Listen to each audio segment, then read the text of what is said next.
Okay guys, itong video naman na to, ito yung tanong ng taga Negros Oriental na Dumaguete kanina, no? So kanina nireel ko yan, ngayon i-actual natin.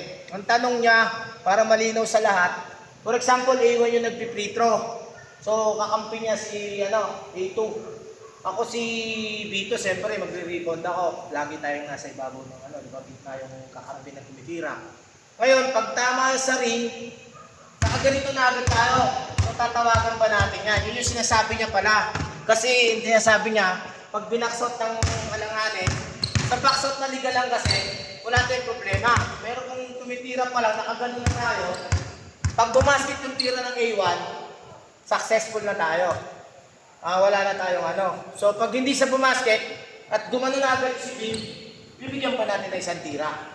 Yun lang po yung basa natin dyan dapat para hindi na tayo tumagal din. At panibagong naman tayo, no? So, lesser ng time tayo pag gano'n. Ngayon, pwede natin warningan na siguro si B1. Kasi hindi naman normal eh. Titira pa lang siya, nakaganito na. Pagtira niya, nakaganito na agad. Hindi naman pwede, kailangan. Pagtira niya ganito, tumira dito, nakaganito lang dapat. Dito ka, pre. Dito ka. Dapat nakaganon lang. Di ba? Pero yung hindi pa tumitira, nakaganon, hindi po siya legal. Okay guys?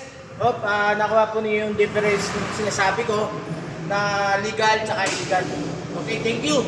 Hope nasagot ko yung katanungan ng isang kapitos natin sa Negros Oriental. Bye-bye.